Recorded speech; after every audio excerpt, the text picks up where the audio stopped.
Hello and welcome everyone. Andy Bryan here from the Soul Pathway. And today I have another interview. Today I'm going to be sharing Jennifer from Sage and Stone Tarot. I'm going to be sharing her spiritual journey and soul pathway, but more importantly, her twin flame journey. What has led her to the place she is today. And what I love about sharing these twin flame journeys and stories is that they're all very unique, but yet at the same time, they're very universal. So it's going to be beautiful to speak with Jennifer. I connected with Jennifer some time ago, and she gave me some great advice with regards to twin flames. So Jennifer, tell me a bit more about yourself, who you are, what you do, before we get started.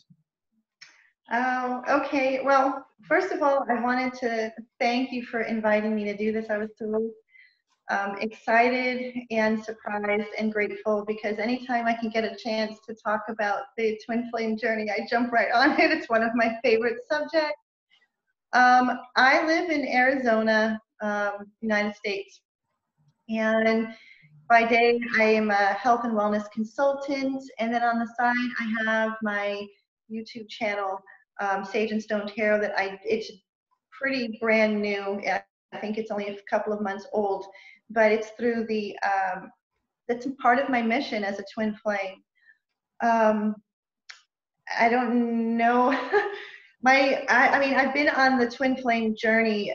November 11th of this year, it'll be 2 years, but my story is almost 20 years old. And that's how we met. We met through, I believe, a Facebook group, and we started talking and so on and so forth. But I didn't know, I didn't know about twin flames until November of 2017. So with your Sage and Stone Tarot, you're very with your Sage and Stone Tarot, you provide online readings, but I know you tend to support twin flames at times as well, don't you? Yes. Even though my channel, if they're general readings, I am channeled in, and I do the zodiac signs separately, but I channel in as if I call them one message readings because I really tap into the twin flame collective very strongly. So I just kind of maneuvered my way into doing that because that's what just kind of came about on its own. But yeah, no, through other Facebook groups, I've connected. I think one of the most beautiful gifts that I've received within this journey is meeting my soul family. And this is like globally, people that I've connected with. And that's one of the reasons why I love social media so much. It gets a bad rap, but there's so much positive that can come out of it. And in this day and age, I really believe that twins are meant to connect and to come together. And, that's how we help each other, support each other, lift each other up, the whole 9 yards, because this journey is not always that easy. Yeah, excellent. No, that's fantastic. And like you said, I think the twin flame journey is beautiful. It's very sacred, very, very pure. And what I love about social media, like you said, you just connect with soulmates from all of different walks of life, and could be soul family, and they're always there to be your supports, be your guide, be your cheerleaders, which is brilliant. These people are always around us and supporting us. Before we jump into the interview and sharing your story, how would you regard yourself within the dynamic? Would you regard yourself as the divine masculine or the divine feminine? And I know, runner and chaser phase is just, a label in some way, you could say, but how would you describe your connection yourself?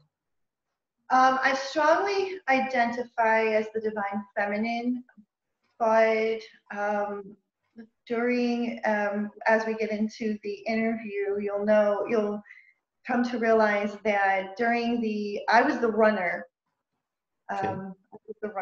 And but now presently, almost 2 years on this journey, one of the things that I have been deeply working on is the balancing of my masculine and feminine energy within that alchemical marriage that is within us, And I can now identify when my divine masculine energy is front and center. Like I didn't know that before. Excellent. Oh, I love One it. of my I think it's important to identify that, because, speaking to someone that is, predominantly, as you described, as a runner, in some ways, there's a lot of people that connect with twin flames, and those people that seek out advice are often those who are the chaser in these situations, in the dynamic, and often it's the runner that's I find very much, and we'll go into this in the story, but I find they're very much secluded at times, and they like to be in their own space and do things on their own, which is there's no right or wrong, it's just what they choose to do. So it's a real pleasure to speak with you in order to get your insights, get your story, get your journey, and really connect with your experience, really, because it's all about sharing your experience. Yeah, my hope is that if I share this story, that it might help someone else. That's the whole point in sharing. Maybe somebody can connect with something that I said, and it might help them along the way. Excellent. So let's jump into your story. Let's jump into your spiritual journey and soul pathway and twin flame journey as a whole. I always like to start with our old self and who we were before we connected with our twin flame, with our twin soul. We may have been on the spiritual journey beforehand, but our old self is a place of conditioning, where we've been conditioned to be and live a certain way. And I'd be curious to know what life was like before, obviously connecting and embracing with this connection. Oh boy. Wow.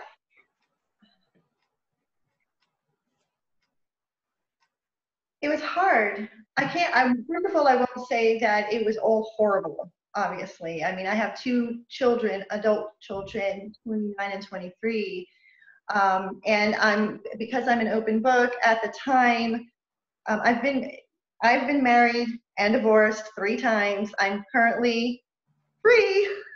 Yeah. But prior, my old self was very, I've always been a seeker of even as a young child. This is the only way to describe it. As very young, I always felt there has to be more than what it is that I'm seeing in front of me, because what it is that I grew up in a very, it was an abusive, alcoholic, addicted type of home life. Mm-hmm. And so there were 4 kids. So if you wanted to look up the definition of codependency, my picture was probably there. Yeah. For a long time. That's okay. At the same time, I was very, but I was also very connected. You would often find me by myself. I was extraordinarily shy, very, very, very, very shy. So you would find me, I'd be walking in, because I'm originally from Brooklyn, New York, but we moved upstate New York, like in the country. So I would often find myself walking in forested areas. I was in nature a lot. I was around animals a lot because that's what I felt comfortable. I really didn't feel comfortable. I just felt awkward all the time. I felt like a misfit and the black sheep. Even in my own family, I'm the only one. I was the one that loved nature and crystals and all things that were not what the family was doing. I was way over there.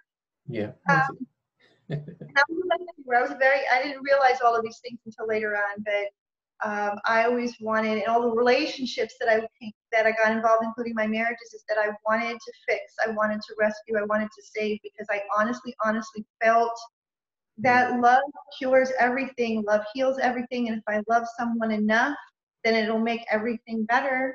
And so I ended up connecting with most of my relationships, specifically my second marriage is when I met my twin, was either an addict, alcoholic, or narcissistic, abusive person. So that kind of wraps up.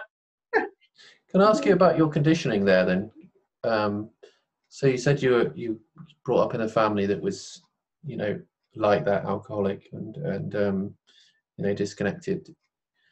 Do you, and then you said you had three what you regard as, you know, failed marriages. You know, can I ask you, how much did you place a lot of judgment on yourself in that? In the beginning, the second one, wait a minute. The second one, when it started to truly occur to me, because I was in counseling at that time, and that's when I started to understand and unravel a lot, because it was at that point that I had had enough, because I was on antidepressants. There was my life really was like falling apart. So Mm. personally, on the inside, spiritually, I felt spiritually dead. The only way to describe it is I felt like a ghost, a walking shell of a person. I felt invisible, like nothing I did mattered. And it truly was my children. I looked to my children without them realizing it. They were the ones that drove me to continue to go, to move on. Because to be honest with you, there was at one point I didn't even want to be walking on this earth. I wanted to go to sleep and not wake up. I'm being completely open about that. That's okay. Um, Yeah. just I want to be clear, like every single person, all the marriages, I do understand now that they were karmic lessons, but I can honestly say from the bottom of my heart that I love each and every person. It took a really long time and a lot of work to come to that place. I have forgiven, I have let go. These people are human beings, and I hold nothing, because there's a lot of horrific things that happened in each, not the third one, but this first two. Um, but no, I don't think only when I was in counseling did I feel like I might have failed as a person, and like, why can't I get this right? What am I doing wrong? The one thing I did want to understand while in counseling is, why do I keep attracting the same friendships? Why do I keep attracting the same kind of relationships? I needed to understand why.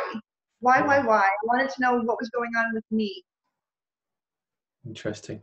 Well, thanks for sharing that. I thought it was important to bring that up, you know, in terms of conditioning, because there are so many things that we go through either in our childhood, in our relationships, and we often reflect back on our conditioning and think, wow, it was me. Like, placing that judgment on ourselves, whether we place judgment on ourselves now is a different story, but if we place judgment on ourselves in that past, you know, sometimes those things can come up, can't they, that need to be As my family, like, you know, like as far as my family dynamic, like with my family, I did. I blamed myself a lot. I want to state, to be clear, is that presently I'm close with all of my family. Like, we are still in contact. I've just learned boundaries. I've learned how to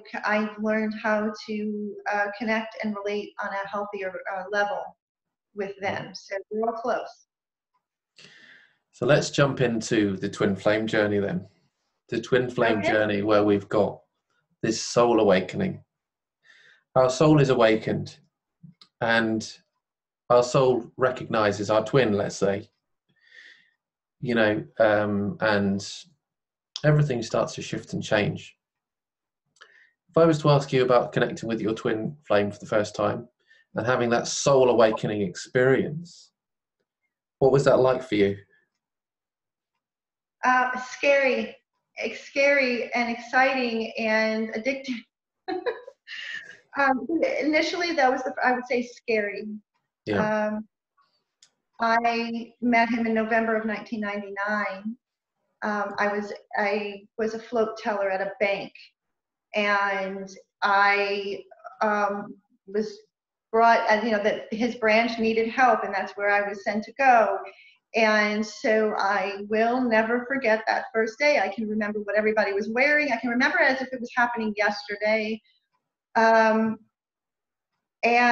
when I was brought I was with the branch manager, and she brought me around around the teller line to introduce me to all of the tellers. He was the only male teller there. And when she ended up introducing the two of us, he had leaned back in his chair, just kind of, because he had one of those chairs where you can lean back, and Yeah. said hello. the only way to describe it, it literally felt like in the gut and like in the solar plexus area. It physically felt like there was a switch, like something kind of like, I can't describe it. That's the only way that I can describe it. And it kind of jolted me a little, and I got these butterflies, and I started feeling like overheated, like there was like, and the air condition, there was no heat on. There was nothing, but it was me.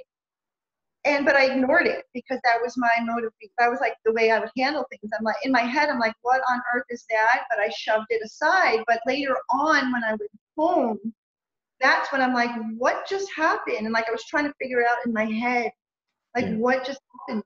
And it startled me, it scared me, and I didn't know what to do. And in less than a week, I asked the branch manager if I can transfer to another branch.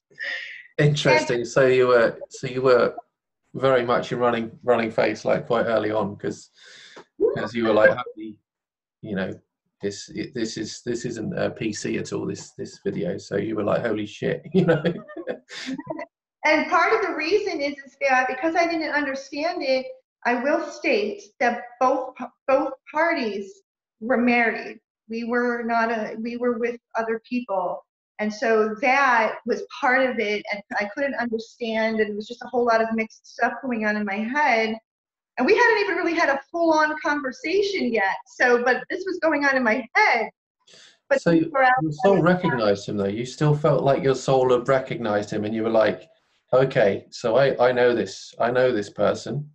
I'm aware of who they are, but there was that overwhelm that came up within you quite early on. I did ask myself, because like in the 3D world, I'm like, I've never met this person in my entire life. Like what like I'm trying to figure out, and see, the way I would handle things is that I would suppress and suppress and suppress and suppress, and it was just too overwhelming. So the way I would handle things, and that's why I first asked to be transferred, and then 24 hours later, I went up to the manager. I'm like, no, I want to stay. And that's when she said, well, we want you to stay permanently. You don't have to float, you don't have to float.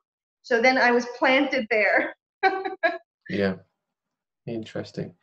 So we move on to the phase of self-inquiry. The soul awakening was quite a beautiful experience for you, but obviously that overwhelm kicked in straight away, and you, I don't know, it sounds like you had that immediate desire to run anyway, because there was that feeling that was, would you say that it was the feeling that was foreign to you that made you feel that way? Was it the feeling that was foreign, the experience that was foreign, and you were like, oh, I can't comprehend this, so I'm just going to leave it, sort of thing? Yes,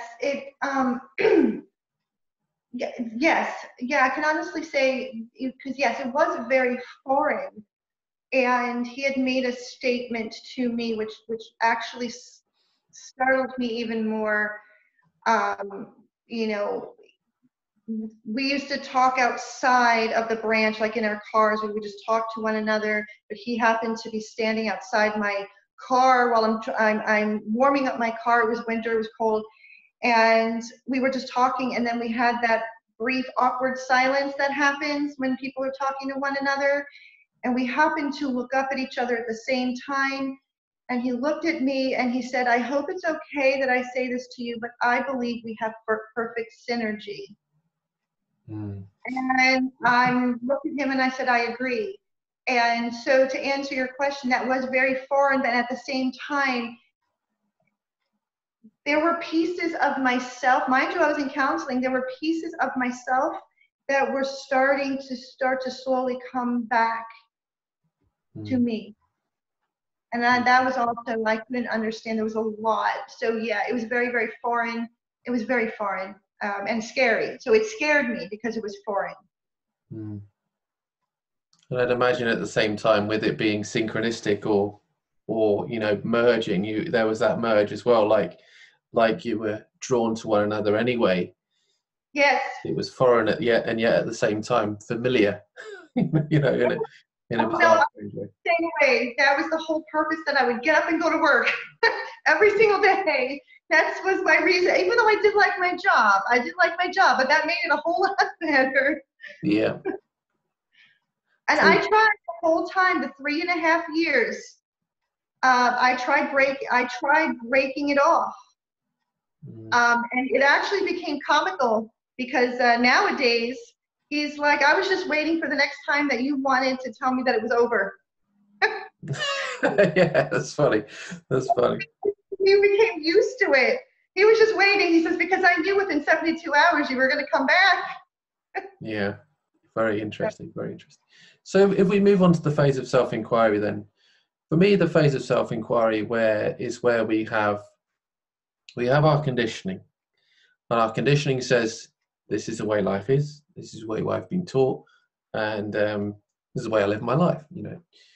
And then also within the phase of self-inquiry, we have the soul talking, and the soul saying, actually, Jennifer, this is how it is. Your soul's trying to tell you something here. So you've got, for me, like the phase of self-inquiry is that ego versus soul, but not versus soul, because I believe the ego and the soul is just as important as one another. The ego is encapsulated within the soul anyway, so it's learning how to bring the two together, isn't it? But what was it like in terms of going through that discernment of what is right and true for you, and how do you come to terms with the connection and what you were experiencing? It's very interesting how that all came about, because it really was a battle on a daily basis. And part of the reason is that moment in time, although I was a very spiritual person, I'm still a very spiritual person, and I would read a lot, but I never talked to God, universe, spirit. I never had a relationship, not with angels. I heard of angel guides, like I knew all of these things. I connected mostly with nature, Yeah. but I never spoke. Like, so when that was going on, I was having a hard time even hearing my own soul and connecting to my higher self.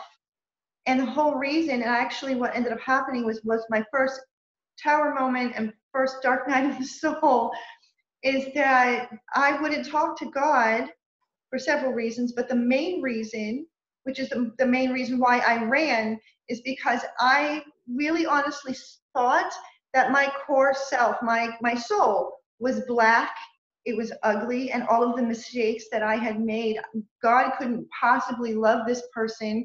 God didn't have time to speak or want to hear from me, because I had made so many mistakes in my life. So that was, but when I was able to break Mm. through that,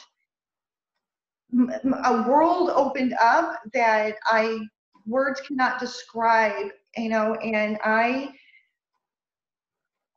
that's a gift of the connection that I have with my twin. His human self didn't, physically put that there. It's this twin flame connection. It's this unconditional love that pierced through that. I Mm. had to learn that. It was hard and it was painful. But once it was broken through, oh my goodness, I talked to angels, I talked to God, I talked to all of my spirit team, and it's like the best feeling on the face of the planet. Yeah. So it sounds like you went through quite a process of discernment, the ego versus the soul. And Joseph Campbell used to describe it in the hero's journey as that refusal to go on the adventure. And I think, no discredit to divine feminines or the masculines, but I do feel like that there is that refusal to call at times, because there is that overwhelm and that fear, comes up. But it happens with the divine feminine as well as the divine masculine. But it's just very interesting that we go through that refusal to accept this connection because it's because of what it means. If I was to ask you though, did you have any inquiries about what the twin flame relationship was at this point? Yes, I needed to understand, see, me accepting this connection, this love, I had to, yes, I needed to, see, there was a 13-and-a-half-year separation with zero communication. Like when I say it was it was next to zero communication. There was no social media, there was just email. And during the course of that, I remarried and I was living life and so on and so forth. Once in a while, I would get an email randomly, just regular email, and then I would see, and then all of those feelings. Now, again, I didn't know what twin flames were, Yeah. but all I knew, and I remember used to saying this to my computer screen when I would read emails after maybe, I want to say approximately 2 weeks or so, I'm like, I'm not opening that box. I know what's in that box. I'm not opening that box. And I would ghost him completely. When he reached out to me again in 2017, and I was looking at my phone, and I'm like, and I literally heard a voice. I literally heard a voice. It's now or never. And so I reached back out, and from that point on to the present, we have been in communication on a daily basis. And that's when I started getting flooded with the numbers, the 1111. I started getting flooded with things on social media that I had never seen before. Yeah. That's when I started inquiring, and then it started putting all of the pieces together. I'm like, oh my God, this is what I've been going through. This is why I've been feeling this way. You know, because during that 13-and-a-half-year period, he wasn't gone. Like he was with my existence 24/7. It didn't matter. It did not matter. And I tried and I tried and I tried to get rid of him. Yeah. No matter how much I tried, you know, I went to cutting sessions, healers, whatever. But once I accepted it, and the thing is that how I accepted it was through his own words to me. They're our mirror.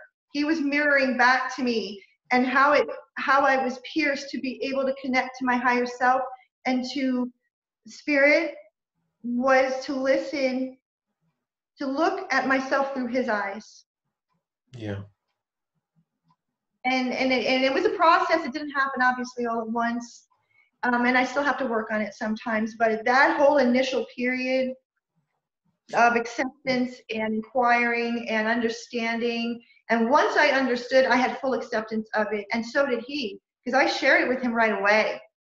I know that not a lot of twins can do that. They don't have the ability to be able to do that out of fear. There's various reasons, but he completely agrees, has embraced the journey 110%. Interesting. How is, because the next phase after the phase of self-inquiry is the shift in consciousness. You know, how did you shift in consciousness from that place of ego and conditioning and ghosting, you could say, to embracing the connection and embodying it and loving it and really, you know, what was that shift like within you, you know? It was through a lot of inner work, to be honest with you. It takes a lot of inner work. And there were, even though back in '99 I was in counseling and I had stayed in therapy at all sorts of different types of healing modalities in a 7-year period, but I continued to heal in various ways. I stayed on this journey, but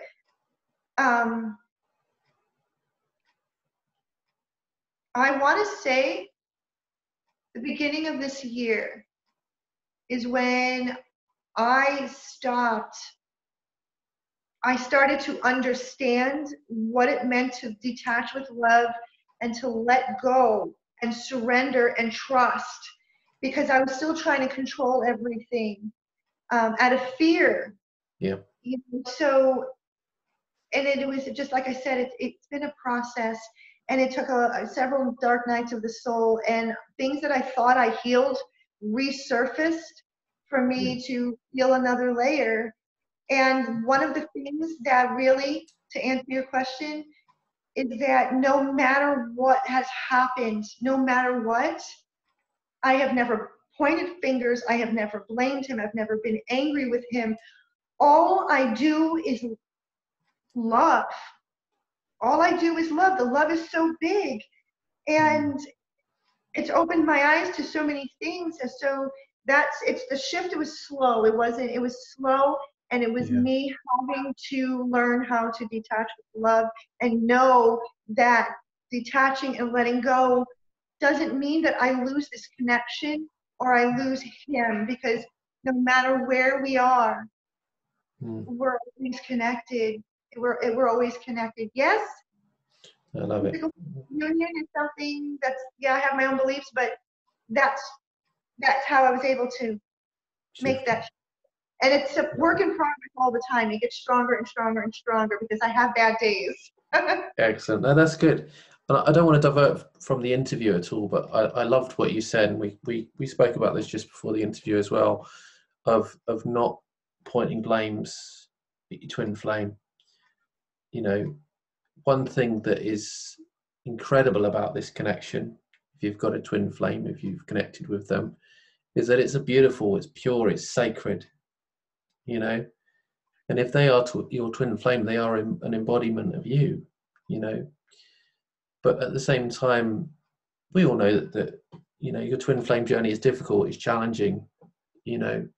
And if it's challenging for you, it's challenging for them, you know. It's challenging for all of us.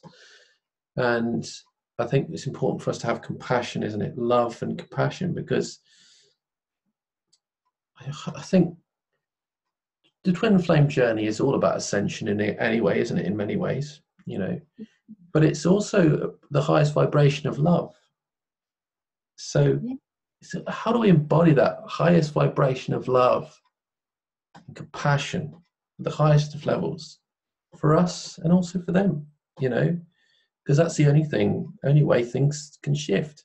So I wanted to put that in there. So, No, I thank you. Yeah, I like I said to you before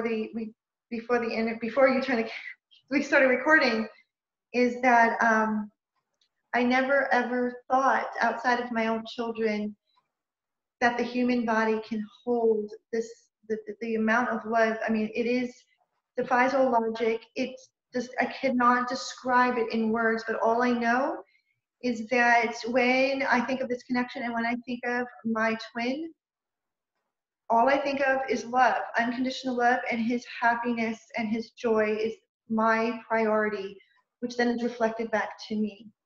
yeah. So, and that's the only thing that I've ever felt, regardless of what's going on in the 3D world. Well, that's beautiful. That's beautiful, and I think that's so essential. You know, all we should want for others is love. Anyway, you know, I wrote a post on Facebook just earlier today about love and hate, and I don't want to bring this into the conversation as well, but I think there was a quote by Maya Angelou that was all about hate, and it was about hate. You know, many people come from hate, but yet hate has never solved any problems in this world. Only love has. And that was like beautiful, absolutely beautiful. So we can really come from a place of love, you know. Love always wins. It's the only thing that's real. Definitely, definitely. So we move on to the phase of transcendence. Now, the phase of transcendence, I think it's our road of trials, our challenges and obstacles, things we go through, but more importantly, it's when the shadows come to surface, the wounds come to light, and we're like, oh God, what have I got myself into now, you know?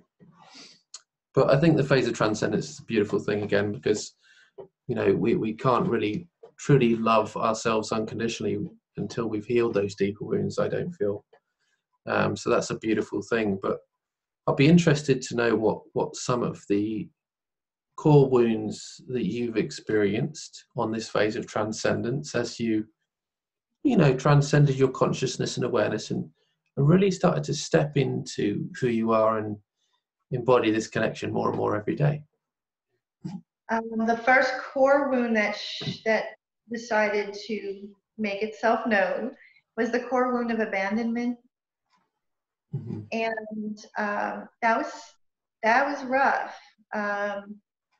You know, even with the journey that I had been on already for 20 something years, it wasn't until this journey that it really came, I was able to pull it at its root, like really I actually found where the root cause was, you know, and it was you know, I won't go into details, but the core or the root of it was the moment my biological father sat my brother and I down to explain that he's leaving my parents' divorce.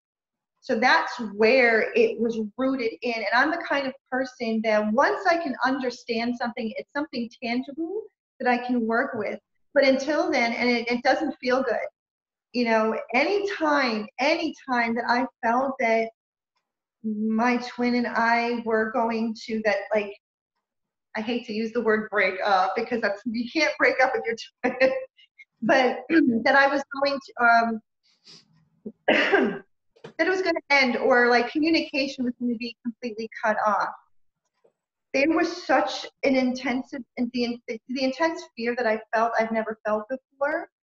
And it really brought up a lot of really, and the only word I've always used is really gross feelings of codependency, like old habits and behavior started to rear its head. And I didn't like that because I had enough self-awareness because I'm like, I don't like how this feels. And I'm going to find something to not, you know, to heal it. But that was the first core wound. The other core wound was rejection, which I think is kind of tied a little bit. Yeah. And then shame. Guilt, I have all of them. I've had, you know, abandonment, guilt, shame, and rejection. But shame I've actually had continuously worked on, but it had more to do with my oldest. My oldest has battled addiction on and off for 12 years. And so there I had to, you know, for that situation I was dealing with the core wound of shame and guilt. And then also with my twin, with guilt for running. Like that, it really brought to the surface to me, and I felt so guilty because I would sooner, and I know this is not meant to sound in an unhealthy way, but the mere idea of hurting my twin, it's as if I'm piercing my own heart. And it's like, I've even said, I'd sooner hurt myself than want to hurt my twin. And I don't mean that in a unhealthy way.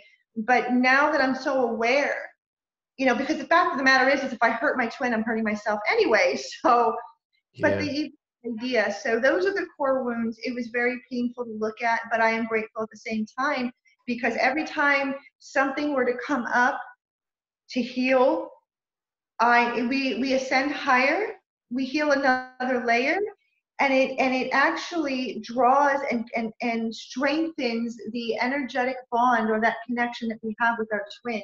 It lifts our twin up, whether they are conscious of it or not. Yeah. You know, our healing, our ascension strengthens them and supports them. We're the lighthouse for them a lot of times. Definitely. And I wanted to speak about a few things that came up there for you, and also your son, because from what I've noticed by speaking to a lot of twin flames is that you mentioned your son, you know, battling with addiction, things like that. And what I've found interesting through speaking with twin flames is that, you know, you go through these triggers, you know, when your twin flame comes back, this trigger arises. When they leave, this trigger arises, you know, at times. And it could be the abandonment wound that came up for you, the feeling of guilt, you know, those emotions that all come up. For me, I liken it to somewhat of an addiction, because it's like when that trigger hits, you go back to that wound and you find something to fulfill that need instantly, as if it's some kind of a fix. And I wanted to ask you about that and what your experiences are with that, because I didn't want to relate it to addiction, because addiction's different in some ways, definitely, no doubt about it. But it's as if it's an addiction that is that recycle that re-triggers, you know. This might, if I think this is what you might be to answer the question. Back in last fall into winter, I know I mentioned this before you started the recording, is that I went to another dark night of the soul. October 30th is when I dove into the dark, and I didn't start crawling out of it until December 21st of 2018. But to what I think this is what you're referring to, that fix. I started noticing I was checking my phone. Like, it's more, I mean, it started to become like I needed that. I wanted to make sure that, like, if I sent a text, I kept checking to see, did he message me back? Did he message me back? I was checking my phone. I can't even tell you how many times a day. And if I didn't hear it, like, you know, in a certain amount of time, you know, my brain would start thinking of all of these scenarios in my head, and I'd become fearful. And I mean, it was just this cycle, but it was something that I could, like you explained, you know, because it triggered an abandonment wound. So this is what, you know, I thought, well, if I can control it, it's just a weird sense of control with me. It's like, okay, you know, I don't even, doesn't even make any sense when I'm saying this out loud now. Like, wow, I look back on it now, but it also affected every other area of my life. I wasn't sleeping right. I wasn't eating right. I almost lost my job because my mind was so consumed with my twin. Yeah. You know, and I got, you know, I'll tell you, the universe slammed me big time. I got dragged across the pavement. Yeah. You know? It brings you to your knees, doesn't it? You know, there's times it brings you to your knees, and when it brings you to your knees, you've got no choice but to rise like that phoenix. You've got to just say, look, either I'm going to sit here in this pain and it's going to hurt, or I've got to move. I've got to get out of this. And it's that dark night that really hits. But I was interested to know if you went into somewhat of coping mechanisms when you were triggered at times. Oh yeah. Smoking cigarettes. See, because this June that just passed, it's been 17 years. I haven't touched alcohol. You know, so smoking cigarettes, I'm like, that would be my go-to to handle. But really, honestly, my coping mechanism is to ignore, shove it away. And to be honest, one thing is, perfect example, I discovered tarot card readings on YouTube. So instead of dealing with what was going on, I was becoming addicted to watching all of these readings. I never even heard of it, you know, initially. And so using my phone, using social media, being on Facebook or Instagram, even making phone calls, you know, talking, because anything to avoid sitting with, and that's the whole reason why I ran in the first place. You know, back then, like back in the day, years and years and years ago, let's have a beer. Let's, you know, I'm going to have a couple of beers, and then I don't have to think about anything. I'll fall asleep, and that's the end of that. So your abandonment wound at the deepest level was the trigger of the running. You know, how was the running for you? How did you feel that it affected you the most during that phase of separation and in this phase of transcendence? When the 13 and a half years or presently? Both of them. Go for it. Well, in the 13 and a half years, I don't feel it affected me as much. It confused me a lot because I had remarried, moved on. I never heard of twin flames then. I had no clue what it was. I just knew that I just couldn't get this person out of my head, or he was kind of in and around my existence all the time. So, you know, I just kind of distracted myself with life. I would focus on, you know, my marriage and my kids and my job, things like that. Now, like presently I'm better, but in the beginning, it was painful because I was aware. I was very, very, very much aware of,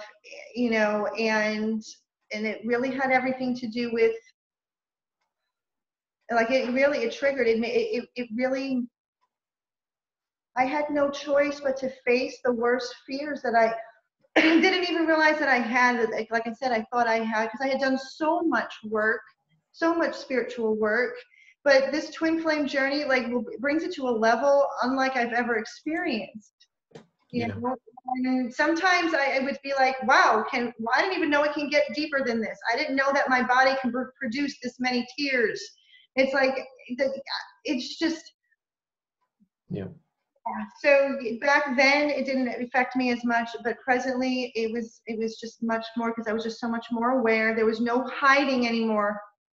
Yeah. Like, I couldn't even attempt to run. I couldn't even attempt to run, even if I wanted to.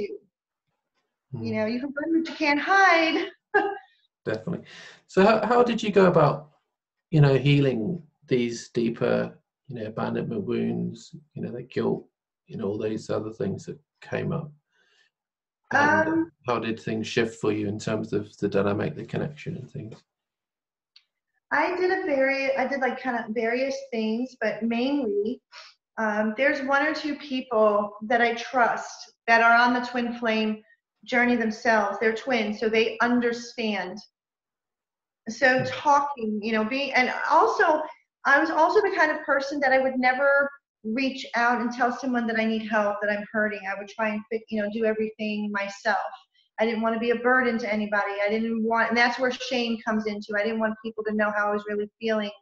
But my spirit team had pushed me to really reach out. So I did find Facebook groups, trying to look for those of a like mind. Other twins really helped. But then I would also journal write. I would journal write music. I'm a musician. Last July, I picked up the flute after 30 years. Music, I pour my pain and stuff, or what I'm going through, into music. Crystals, meditation, like, it depends on what it is. I really just started getting quiet and asking my higher self, what do you need right now? What is it that you need?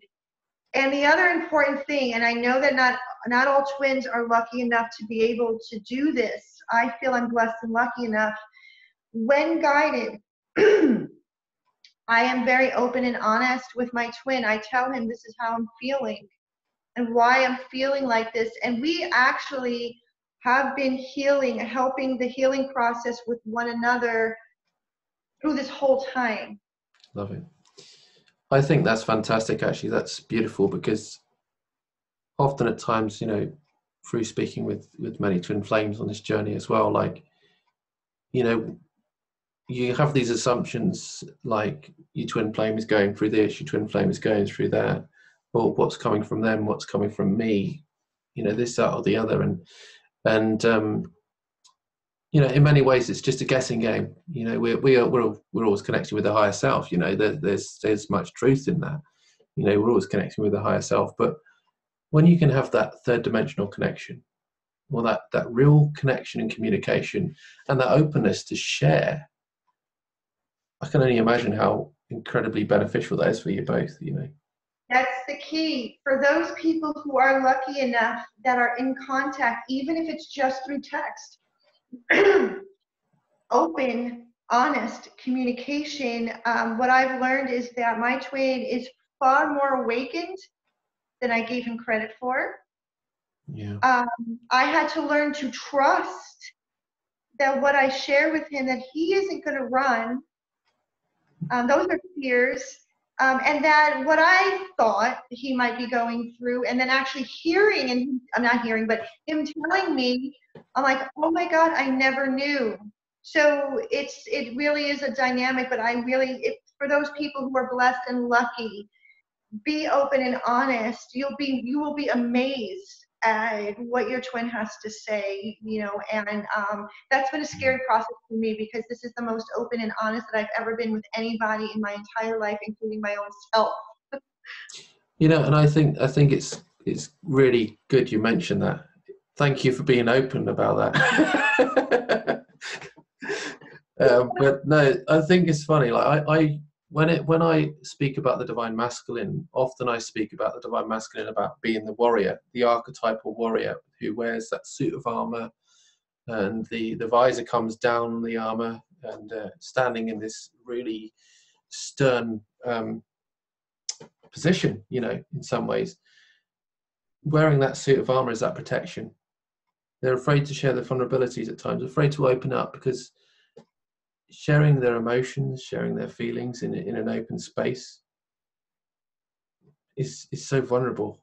It's so hard. It's challenging, you know, for us men. You know, I'm definitely the odd one out because I speak about my emotions, my feelings, and my, you know, how I express myself quite often. I regard myself as divine feminine in terms of who I am, you know, because I'm very much connected with inner emotions and feelings. But it's very interesting looking at the masculine, and for me, as I said, speaking about them, you know, from an archetypal warrior perspective, really allows them to really connect with, okay, if I look within myself and I know that I'm trying to externally like show this real strong character and express this to the external world and to the world around me, to others, but it's okay to be soft. It's okay to be tender. It's okay for me to share my love, isn't it? You know, and I guess you go ahead. You go ahead. I know you're going to say something there. So. You just touched on something that I think is so important because it touches on exactly what you just said. I'm sure that, and I actually got the okay from his higher self because he's with me right now. Just in the last week, this topic came up. I won't divulge details because I protect him, you know, and our connection, but the subject of what, quote, a real man is supposed to be is to show this, like you described, this is the exact, you know, my twin was afraid to share something with me because it would show vulnerability. It would show vulnerability in a way that he thought that would tarnish the way I would see him as a man, and that as weak.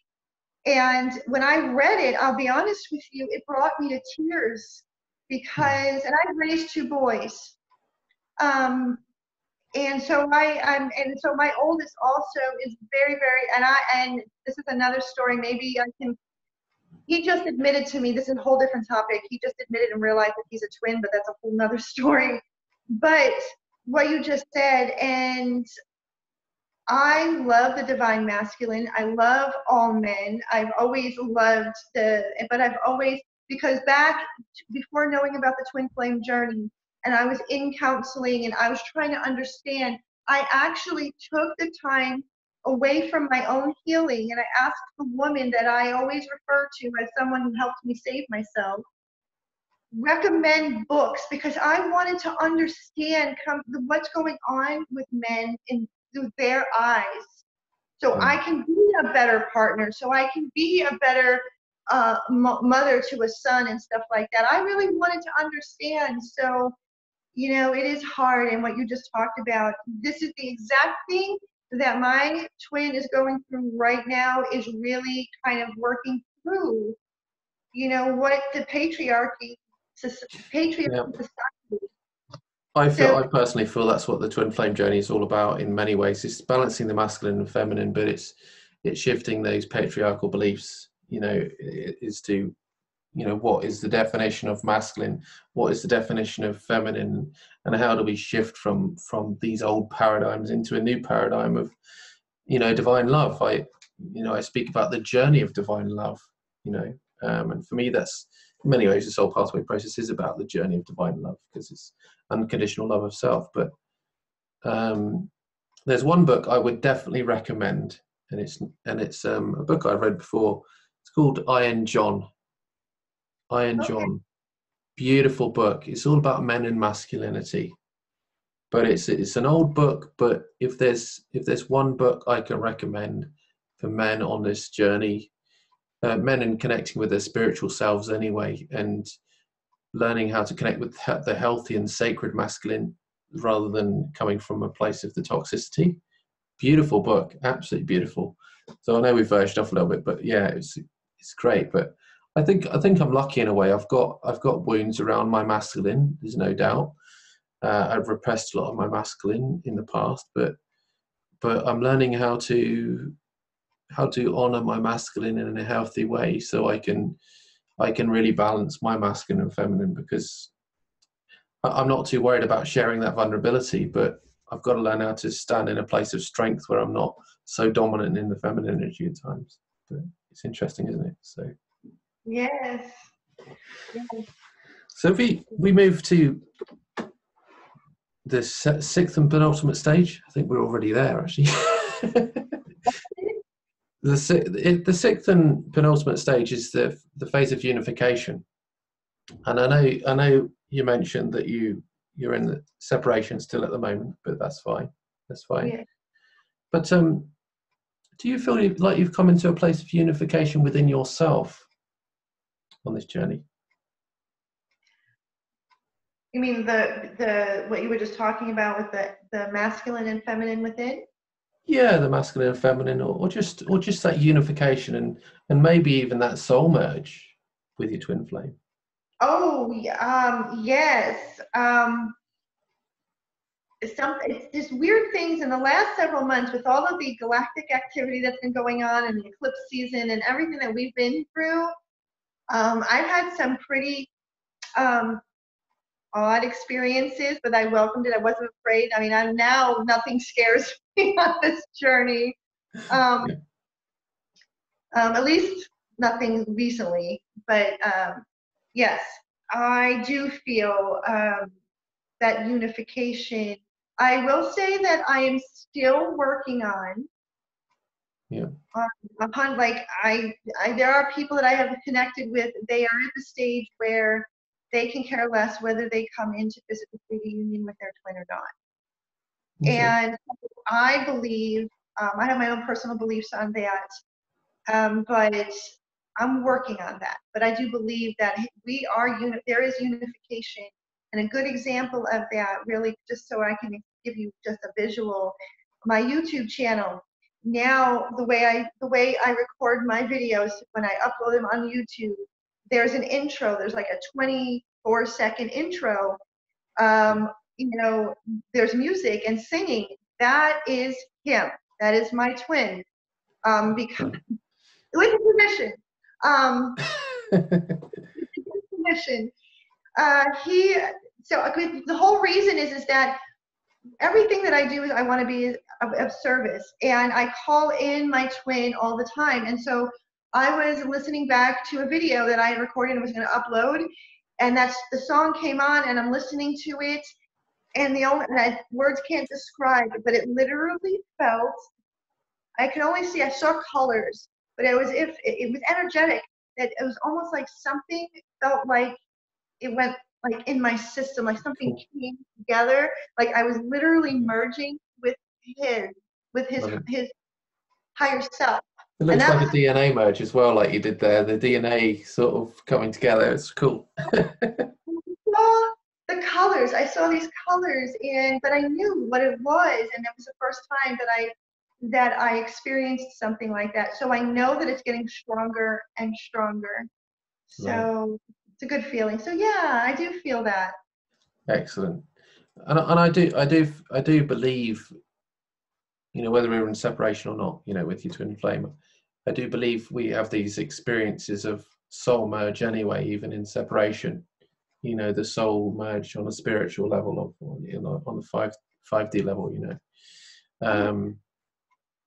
So I do believe we go through these unification processes at times, and maybe these phases of unification help us come into physical union as we embody all those moments. So. I do. I believe that there's definite moments, and I will say that when it first started, it happened 2 months ago. I read a text. And when I read the text, something came from the solar plexus, It shot like a fire, felt like a stream of fire all the way up, and my heart literally felt like it expanded and opened up. It actually physically, I was at work, and thank God there was nobody there, because it knocked me backwards, like it knocked me down, and I burst into hysterics, and all of this fear, this immense fear. And that was the first time the feeling of like that merging that you just explained. And to make a long story short, when I started to dissect it and I called a friend, I immediately called another twin friend. That's fear of union. I didn't even know that was even a thing. Yeah. I was like, oh, thank you, universe. Something else for me to work through. No, I think that's very true. Fear of union is, I think, is very real because, I think many people have, put twin flames on a pedestal, like it's the best connection in the world, and everybody wants a twin flame, and it's a beautiful connection, there's no two ways about it. It's the highest vibration of love, but that doesn't mean that the other connections are any less. Right. But stepping into that could be quite fearful, I can imagine it being very fearful, thinking about physical union, embodying one another, and just having that overwhelming love on a daily basis. It's like, whoa, okay.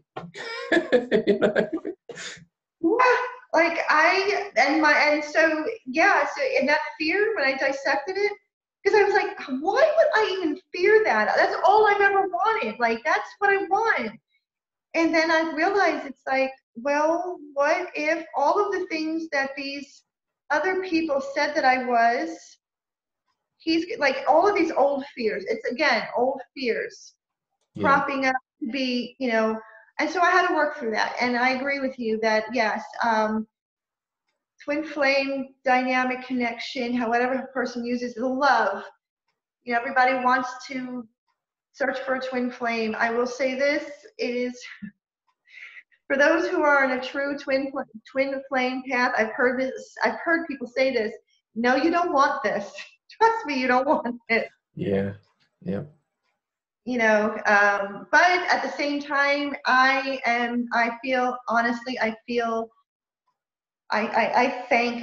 thank God, I thank universe, I thank for this journey. I really do, with everything involved, all of the pain, all of the tears, all of the fear. I wouldn't trade it for the world, just like my children. Words can't describe how blessed that I feel, and like I said, the people that I've met along the way.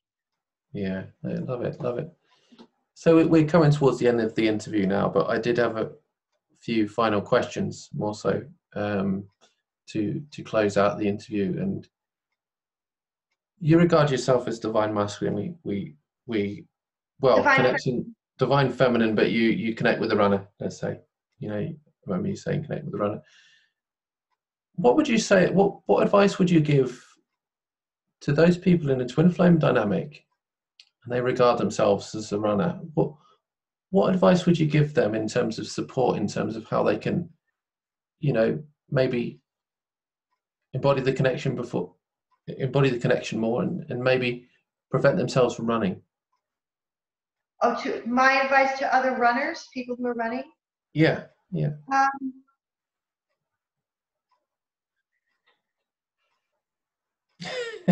Big question, sorry. Give me 1 second, because I'm thinking, because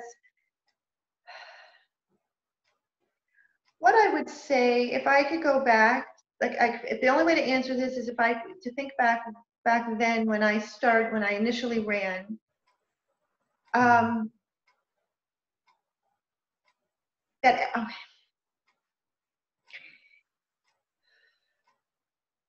my God, I'm like, I am drawing a blank. Because I had done a video about, called Confessions of a Runner, and what I did at the end was I actually spoke to those who are chasers, and to try and understand, but to actually speak to another runner is to... What we can do, if you like, we can put a link to that video below this video. I can put a link below this video, if you like, so that So Oh, instead of answering the question, you've got a great video that already answers that question. And I'll put oh, it below this video. Do you have any short bits of advice, you know, off the top of your head though now? I know you were just about to jump into a few thoughts there. and what I was going to say, what I was going to say is that for those who are running, and for those who are dealing with a runner, to put yourself in their shoes, they don't feel that thank you. Thank you. I want to tell the runners, for those who are running and for those who are the chasers, who this is something that they can maybe express, or if they haven't, is that they deserve to be loved. They are not broken. None of us are broken. Our experiences, our traumas, our wounds had been feeling broken. We are not broken. We are whole. We have been born whole. We have always been whole. And this love itself, that is what heals the broken pieces. So you deserve this love. You deserve to be loved. You are lovable. And for those who are chasers, the ones who are chasing, to know that the runners are not trying, it's not them. It's not them. It's the runner themselves. They don't feel as if they deserve the love, this kind of love. They hate, there's a lot of self-loathing, there's a lot of pain, there's a lot of fear. And just to understand that it's not them, it's not the divine feminine, if that's the case. Everybody's unique journey, and the chaser's the divine feminine. But that's really what it is that I want to say. And I will include a link. I'll include the link to that so it makes a lot more sense. Yeah, I'll put it below the video for everybody as well. And one thing that I wanted to mention there as well, like, you know, with the runner and the chaser, like you mentioned, and having compassion for them, knowing that it's not them, you know, and they're not broken, they're whole already, and they're lovable and they're worthy, you know. Sometimes I think no matter how much we tell ourselves that, we still have that thought within our side of our heads, you know, but it's a journey to finding that. So. The one thing that helped me is I go over and read texts and things that my twin has said about me, like how he sees me. Initially, it wasn't being penetrated. Eventually, it does. Yeah. So if you can see yourself the way your twin sees you, if you're lucky enough to be able to have any kind of contact, listen to those words. And I guess really connect with them as well on a deeper level. Allow yourself to really immerse yourself in those thoughts and feelings and things. Yeah. I was going to say that it doesn't matter how spiritual you are as well. You can be highly spiritual and really connected with your inner self and your outer world, you know, and all aspects of your spirituality. It doesn't mean you haven't got any wounds. It doesn't mean you're not running from these connections, or you're not the chaser or things. Because like we mentioned at the beginning of this call, again, we're all humans. This is a human experience, and we've got to allow ourselves to connect with the human experience of this beautiful twin flame connection that apparently it wasn't supposed to embody in the physical anyway, which is quite phenomenal. At least I read that somewhere, but I'm not sure whether I believe that completely. But it's beautiful that we can experience this on Earth, isn't it? So. Yes, I agree. Absolutely. So to finally end the interview, tell me a bit more about yourself, who you are and what you do, and how the twin flame journey has really changed you as a person in a good way. Okay, well, like I said, I have two older children, 29, 23. I am, I think this is, I'm a health and wellness consultant. So I've always been and I'm a life coach. I've taken crystal healing courses and things like that. So I'm always involved in some kind of, and I love crystals. I am a confessed crystal junkie, the growing collection. right now, and what it is that I am doing, like I said, I did mention about my channel, but what it is that I'm really focused on mission. This journey really is actually, for the last decade, I felt like I was banging my head against the wall. I always felt that I had some kind of calling. I didn't know what. I kept trying all these different things. And it wasn't until I really started understanding tarot cards and its symbology. Like, I'm very, very immersed in its symbology, its mythology, and how it can be used as a spiritual tool, specifically in, for the collective. So I'm working on mission work and, meeting others of a like mind.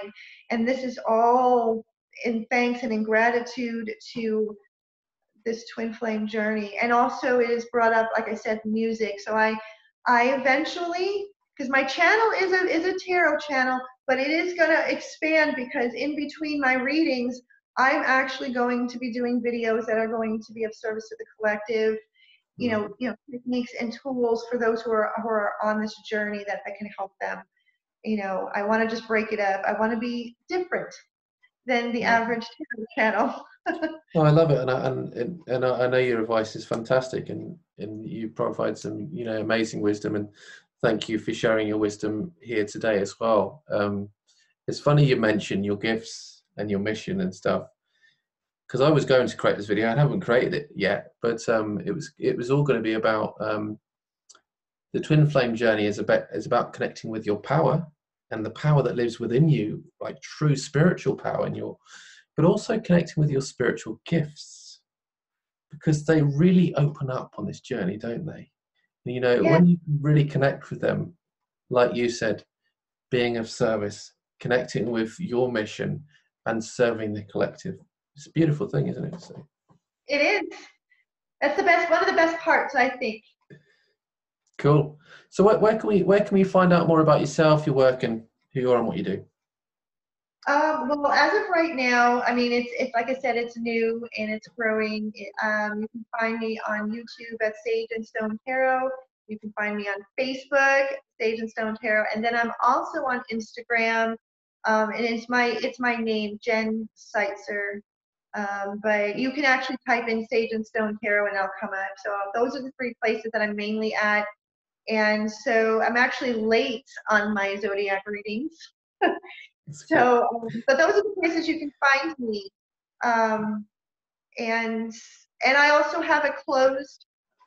It's also new. I've been very, very, very careful. I do have a twin flame Facebook group, or a Facebook group geared towards the twin flame collective, called Twin Flame Synergy. Okay, well, like the video you mentioned earlier about supporting, the masculines, I'll make sure all of your links are below the video anyway. So if anybody wants to connect with the channel, connect with you on Instagram, Facebook, connect with your group, they will all be below this video, so anybody can connect with you there. So. Oh, thank you so much. And finally, I just want to say thank you for sharing your journey, your story, and really supporting others on this journey, because we walk this spiritual journey on our own. It's a road less traveled. But it doesn't mean that we have to walk it on our own. There are always people by our sides to guide and support us spiritually, emotionally, physically. And it's important for us to lean on them, isn't it? Especially with this twin flame journey, because I don't think we should ever do this twin flame journey alone. No, I always feel that we're all walking each other home, helping each other. We're all helping each other walk each other home. I think that's the quote. Yeah. No, I love it. And my a good friend of mine, I don't want to promote my friend as well, but he wrote a book called Bring Him Home, Twin Flame Love Story, Miguel Dean. And that was all about the sacred masculine. Beautiful, beautiful story. But yeah, I think it's all about finding your way home to self and self-love. Are there any final messages of wisdom you wanted to share to leave all our amazing viewers with today? Oh, wow. Really, the only thing, I know this might sound corny, but I've been saying this a lot lately, for various different reasons, twin flame journey, and outside of that, is that love truly is the only thing that is real. Love is the only thing that matters, and love is the most powerful energy there is on the face of the universe. And love wins. That's really, it sounds cool, but this is what I've been saying in my head for days now, and I've been saying it to people who've been in situations that they've come across, like hate and feeling, you know, inadequate in something. For who they are, for who, you know, for who they are, you know, for being different and stuff like that. So I've actually had to actually say those things. And as a twin flame, part of the mission is to be of service and to break down all of the barriers that stand in the way of unconditional love, because the twin flame love is the ultimate template there is for all sorts of relationships, parental relationships, parent to child, siblings, friends, your twin. You know, it's the ultimate, it is the ultimate template. It always wins. With that, I will say thank you again. Love definitely always wins, and we've really got to embrace the highest vibration of love. Thank you very much, and I'll speak to you again soon. Yeah. Bye for now.